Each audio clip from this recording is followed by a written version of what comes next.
Há 3 semanas, um monge chinês de 94 anos chamado Chen Huimin fez algo que poderia custar-lhe a vida.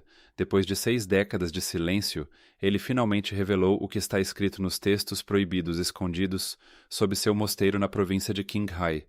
Textos que descrevem o Monte Kailash não como uma montanha, mas como uma máquina, uma estrutura antiga, deliberadamente colocada na Terra por seres que existiram muito antes da humanidade. E de acordo com esses textos, essa máquina ainda está em funcionamento. Os monges a chamam de ponto de ancoragem. Eles dizem que ela gera um campo capaz de distorcer o tempo, destruir aparelhos eletrônicos e levar qualquer pessoa que se aproxime demais a um estado de perturbação profunda. Segundo eles, alpinistas que passaram 12 horas nas encostas voltaram envelhecidos por décadas. Seus órgãos se deterioraram, seus cabelos embranqueceram. A maioria deles foi a óbito em menos de 2 anos. Mas há algo que os monges jamais contaram a ninguém, até agora. Existe algo enterrado sob aquela montanha, algo que os textos chamam de semente do próximo mundo. E a montanha está protegendo isso, a distorção do tempo. As mãos do mestre Chen tremiam enquanto ele descrevia o que os textos antigos dizem sobre o tempo nas proximidades do Monte Kailash. Seu tradutor precisou interromper 2 vezes, porque o velho monge ficava pausando, lançando olhares em direção à porta, como se esperasse que alguém entrasse de repente e o silenciasse antes que ele terminasse. O tempo não flui por lá, ele disse por fim. Ele puxa, ele acelera, ele retira de você aquilo que jamais poderá ser recuperado.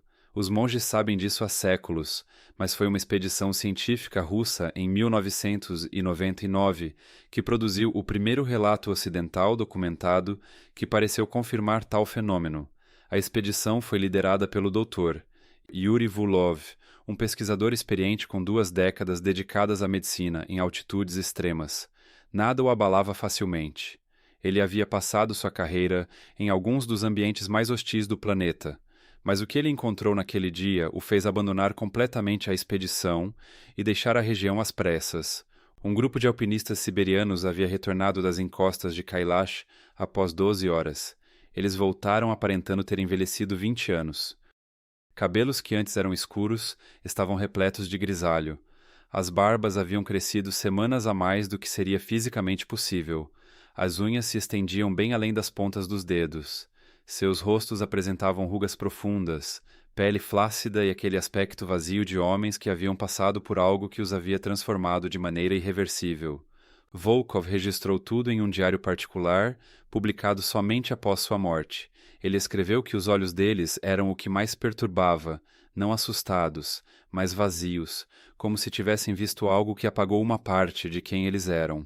Quando perguntados sobre quanto tempo haviam ficado na montanha, eles não conseguiam chegar a um consenso. Um insistia que haviam sido semanas. Outro jurava que tinham sido apenas algumas horas. Eles ficavam agitados, quase agressivos quando pressionados. Volkov ordenou exames médicos completos antes que os alpinistas deixassem a região. Os resultados contrariavam tudo o que a ciência médica compreende sobre biologia humana. Seus órgãos apresentavam deterioração compatível com homens na casa dos 80 anos. Danos celulares que levariam décadas para se desenvolver haviam ocorrido em meio-dia.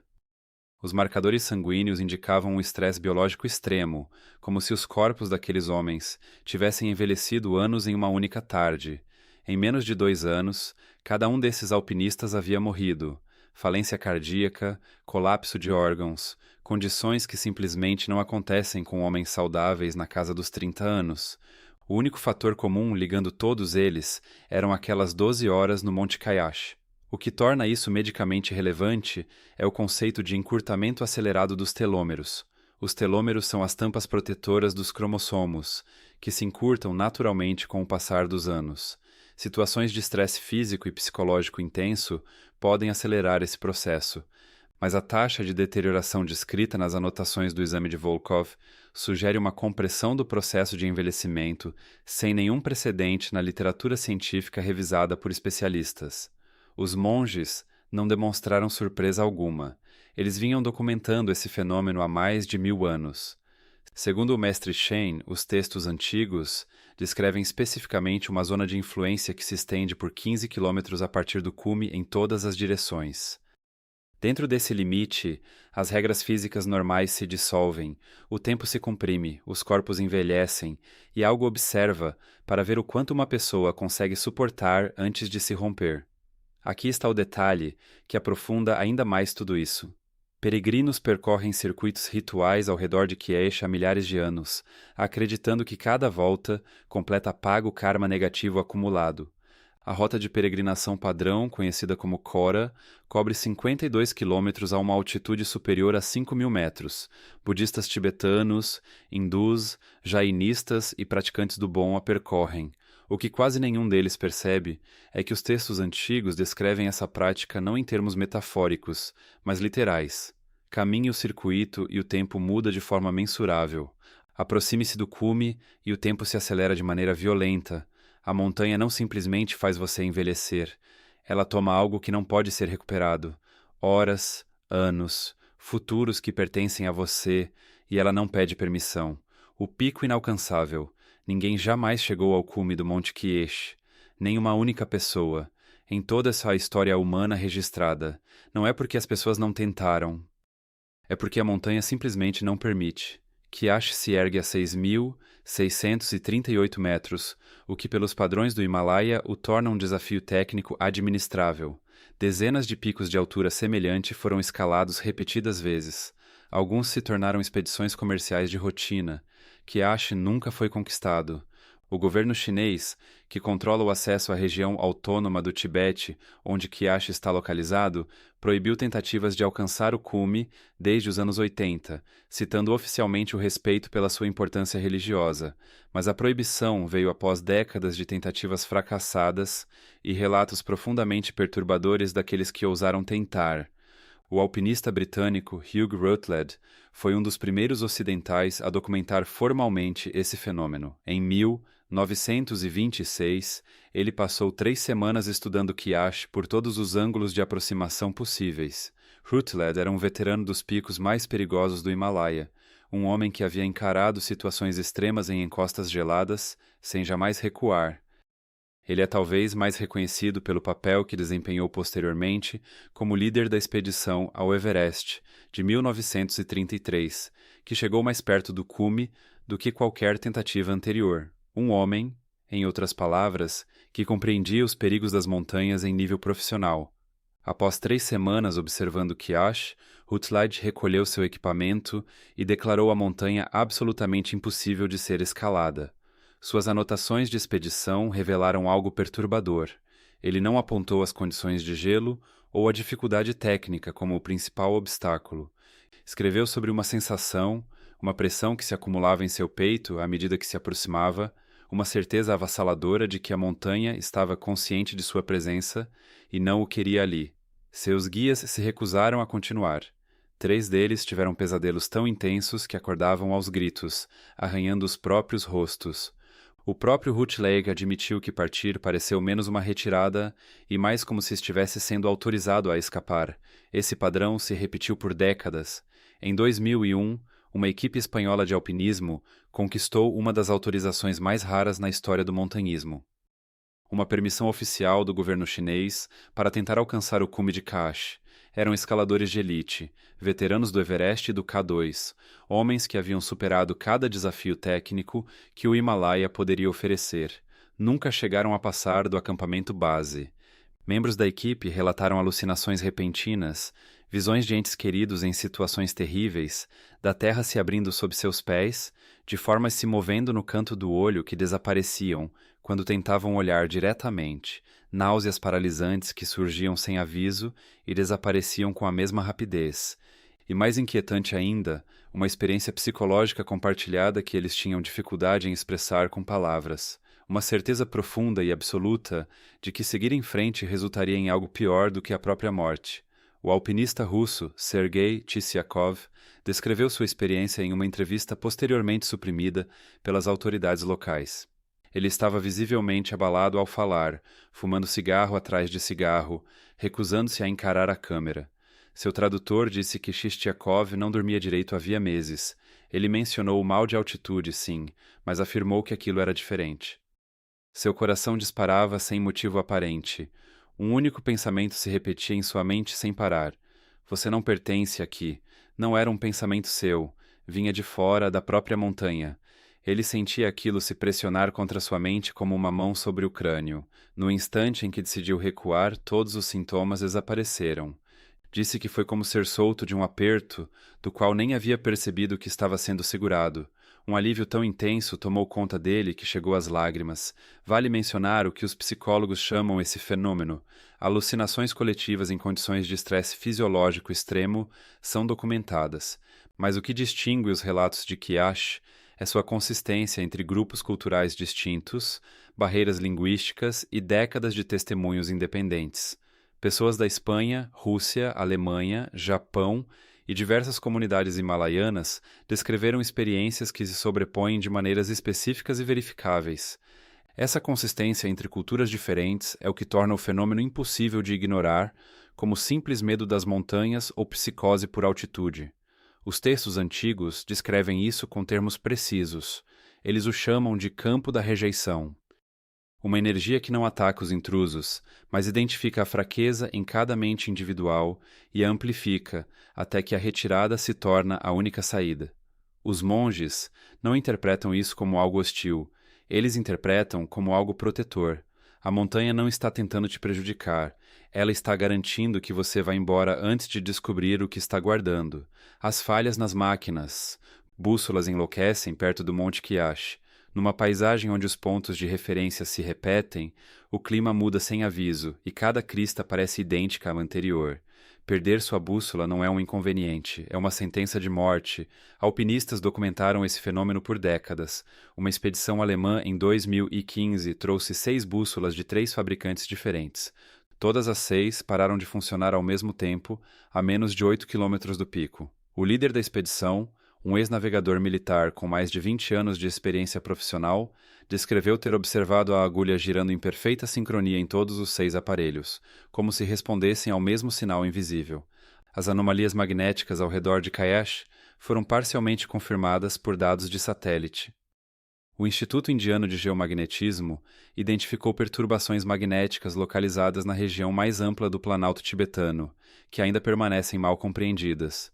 O que distingue especificamente a área ao redor de Kyash é a intensidade e a consistência dos relatos de falha de bússola em comparação a outras áreas com anomalias magnéticas documentadas. As explicações geológicas convencionais envolvem formações rochosas ricas em magnetita, mas a geometria e a precisão das perturbações ao redor de Kyash não correspondem aos padrões típicos de distribuição de minerais vulcânicos. Bem acima da montanha, pilotos relatam fenômenos que nenhum documento oficial jamais explicou adequadamente. Aeronaves são proibidas de sobrevoar diretamente o pico, oficialmente classificado como espaço aéreo restrito. Mas o verdadeiro motivo não está em nenhum documento governamental publicado.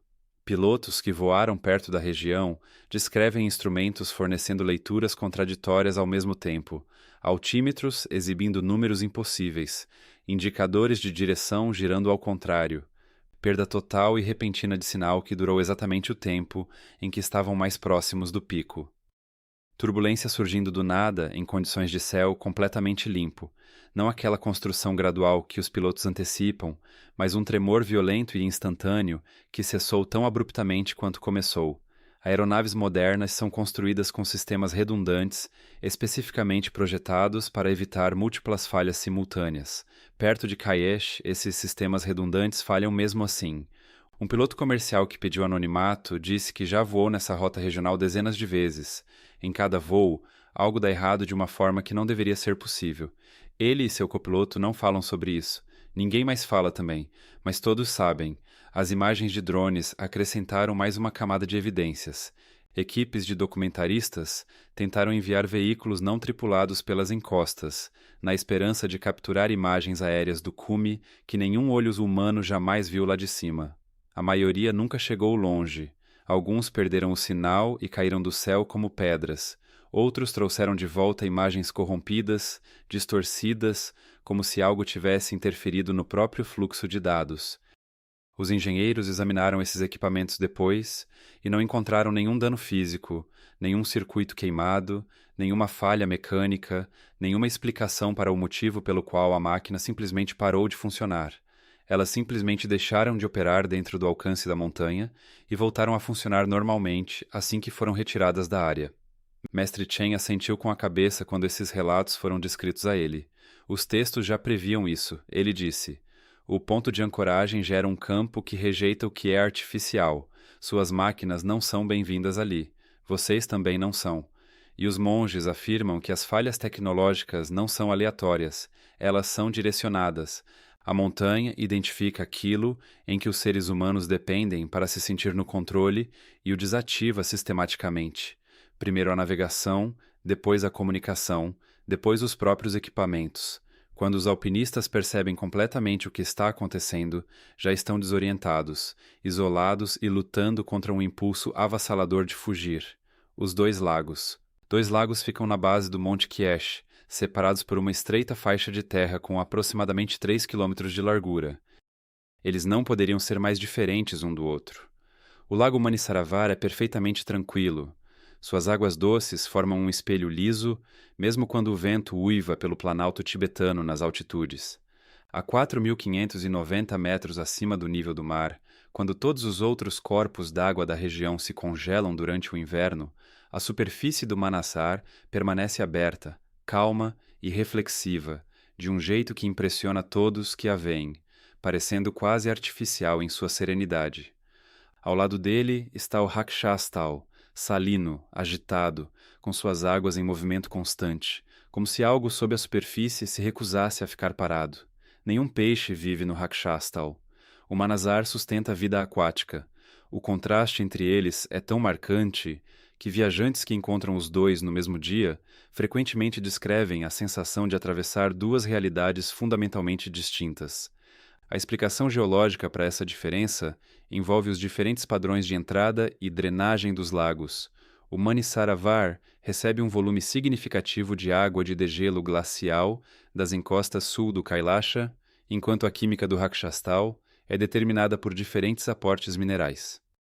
Essas são diferenças reais e documentadas. O que a geologia não explica é a anomalia comportamental persistente. Por que a superfície do Manissaravar permanece tão consistentemente calma em condições que deveriam gerar ondas consideráveis? A voz do mestre Shen baixou quando ele falou sobre os lagos. Ele lançou um olhar aos monges ao seu redor antes de continuar, como se estivesse verificando se deveria dizer o que viria a seguir. Os textos os chamam de olhos da montanha, ele disse em voz baixa. O Manassar observa o céu, o Rakshastal observa o que está abaixo. Juntos, formam um sistema de vigilância que opera há milênios. Nada se aproxima de Kailash sem ser observado. Absolutamente nada. Durante a noite, Manassarovar se torna ainda mais perturbador. Testemunhas de múltiplos séculos e tradições culturais distintas descrevem pequenos pontos de luz deslizando pela superfície das águas. Não são reflexos de estrelas que se movem em arcos seguindo a rotação celeste, mas fontes independentes que se deslocam em padrões que sugerem propósito deliberado. A coloração da água muda de um dia para o outro, alternando entre tons de azul, verde e ocasionais matizes carmesim que não possuem nenhuma explicação geológica conhecida. O peregrino e poeta indiano Kabir escreveu sobre Manassarovar no século XV, descrevendo luzes que lhe pareciam mensageiros transitando entre o céu e as profundezas. Relatos separados por 500 anos descrevem fenômenos absolutamente idênticos. O terreno ao redor dos lagos se transforma de maneiras que tornam impossível qualquer mapeamento consistente. Peregrinos que percorrem o circuito ritual falam de trilhas que desaparecem e reaparecem entre um passo e outro. Rochas que estão sólidas em determinado momento e simplesmente não estão mais lá na hora seguinte. Fotografias tiradas nos lagos raramente correspondem ao que as testemunhas relatam ter visto no momento do registro. O som se propaga de forma estranha, chegando atrasado, distorcido ou simplesmente não chegando. Até o silêncio parece ter camadas, repleto de ecos que nunca se dissipam completamente. Os monges afirmam que isso é intencional. Os lagos não se limitam a observar, eles testam. Distorcem a percepção para avaliar se os visitantes merecem confiança diante do que existe além. A maioria das pessoas falha sem sequer perceber que estava sendo avaliada. A geometria, impossível. De longe, o Monte Kailash não parece natural. Diferente de todos os outros picos do Himalaia, moldados por violentas colisões tectônicas e esculpidos de forma assimétrica pelo trabalho dos glaciares ao longo de milhões de anos, Kailash se ergue com uma simetria quase perfeita. 4 faces íngremes descem precisamente em direção aos pontos cardeais: norte, sul, leste e oeste. As arestas são limpas e proporcionais de um modo que simplesmente não deveria existir na natureza. Geólogos que estudaram essa formação reconhecem que, embora picos piramidais não sejam completamente incomuns, a combinação da simetria bilateral quase perfeita de Kailash, sua orientação cardinal precisa e sua notável preservação ao longo de milhões de anos o coloca numa categoria que a escultura glacial convencional tem grande dificuldade em explicar plenamente. O mestre Chen abriu um mapa sobre o chão do monastério e traçou linhas que parecia conhecer de memória. O ponto de ancoragem não foi escolhido ao acaso. Ele disse: "Observe." Desenhou uma linha de Kailash até a grande pirâmide de Gizé. Estendida ainda mais, essa linha passava diretamente por Stonehenge. Uma segunda linha conectava Kailash à Ilha de Páscoa. Uma terceira seguia até Angkor Wat, no Camboja. Uma quarta alcançava a cidade antiga de Petra, na Jordânia. Uma quinta se estendia até o sítio megalítico de Tiwanaku, na Bolívia. Esses alinhamentos foram calculados de forma independente por pesquisadores que trabalham com arqueoastronomia e geometria sagrada. Carl Munk, um pesquisador que dedicou décadas analisando as relações matemáticas entre sítios de monumentos antigos, documentou vários desses alinhamentos no início da década de 1990. Independentemente do que se pense sobre o quadro teórico mais amplo, as relações geométricas em si são mensuravelmente reais. A probabilidade de esses alinhamentos ocorrerem por acaso na superfície de uma esfera foi calculada por diversos pesquisadores em valores que variam de 1 em vários milhões a 1 em vários bilhões, dependendo dos critérios de precisão utilizados. A posição do mestre Chen é clara e direta. Os construtores compreendiam a grade energética da Terra. Eles posicionaram os monumentos nos pontos de interseção. Kaash era o centro de tudo, o ponto de controle, a máquina que permite que todos os outros locais funcionem, o salão dos registros. O mestre Chen guardou a revelação mais perturbadora para o final. O mosteiro havia ficado em silêncio naquele momento. Os outros monges tinham saído da sala um por um, como se já soubessem o que estava por vir e não quisessem estar presentes quando fosse dito em voz alta. Pela janela, nuvens se formavam sobre os picos distantes. O vento sacudia as antigas venezianas de madeira. Quando o mestre Chen voltou a falar, sua voz mal passava de um sussurro. "Os textos falam de uma câmara", disse ele. Bem abaixo da montanha, não uma tumba, não um cofre de tesouros, algo completamente diferente. Ele a chamou de Salão dos Registros. De acordo com os manuscritos antigos, essa câmara contém conhecimentos que antecedem a civilização humana em dezenas de milhares de anos. Documentação sobre as origens da humanidade. Não a teoria evolutiva, não a mitologia da criação, mas registros reais do que somos e de onde viemos, que contradizem tudo o que o consenso histórico construiu. O conceito de um salão de registro subterrâneo não é exclusivo da tradição de Kiesh. Edgar Cayce, o sensitivo americano cujas leituras médicas foram investigadas por médicos de Johns Hopkins na década de 1930, descreveu repetidamente um salão de registros enterrado sob a esfinge em Gizé, contendo documentação da civilização Atlante. As tábuas esmeraldinas, textos alquímicos antigos atribuídos a Hermes Trismegistus e referenciados por Newton em seus manuscritos privados, não publicados, descrevem câmaras ocultas sob montanhas sagradas que contêm toda a história da civilização pré-humana. O livro de Enoque, um texto religioso judaico citado diretamente no Novo Testamento, e encontrado entre os manuscritos do Mar Morto, descreve seres angelicais preservando conhecimento sob montanhas em tábuas que permanecerão escondidas até o momento adequado.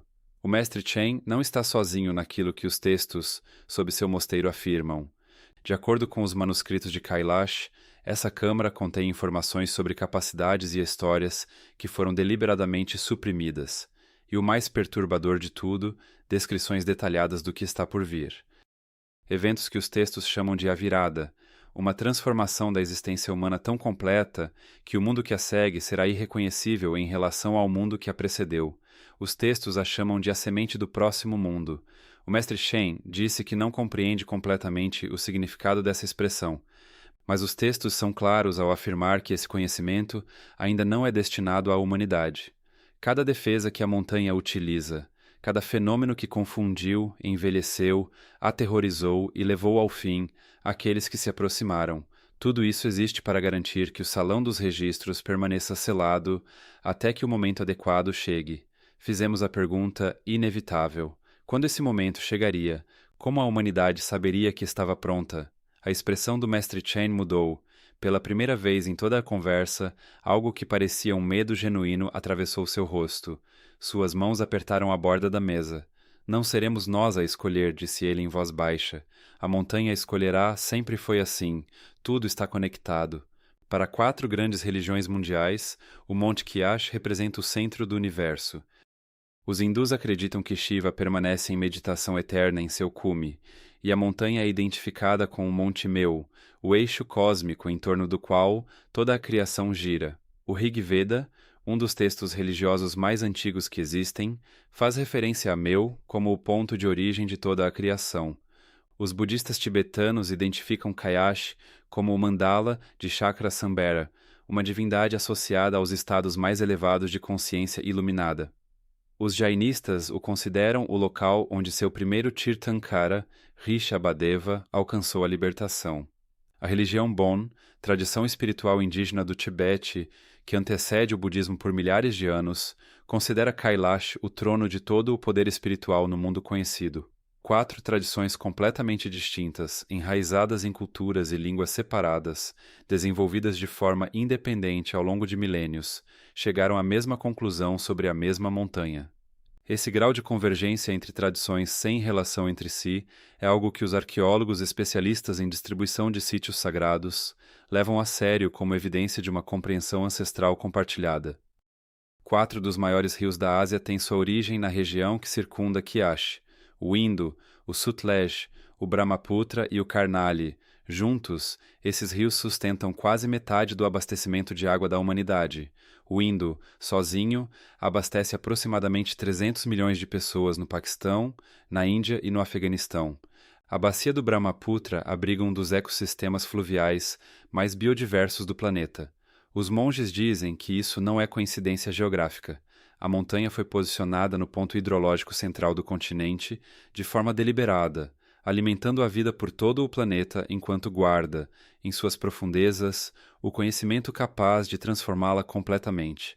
Tudo está conectado.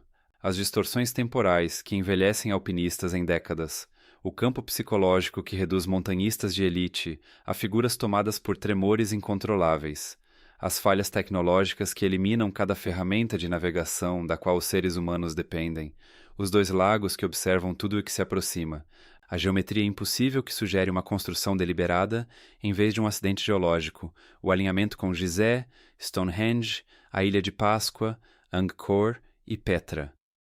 E por baixo de tudo isso, uma câmara contendo conhecimentos sobre as origens e o destino da humanidade aos quais ainda não nos é permitido ter acesso. O Monte Caos permanece inabalável há milênios, enquanto governos restringem o acesso, alpinistas fogem aterrorizados e cientistas registram fenômenos que não conseguem explicar. Agora monges que guardaram esses segredos por mais de 1000 anos, finalmente quebraram o silêncio. Eles confirmam que a montanha não é natural, confirmam que ela ainda está ativa e confirmam que algo enterrado em suas profundezas vai transformar tudo o que entendemos sobre quem somos e para onde estamos indo. A questão não é se você acredita neles.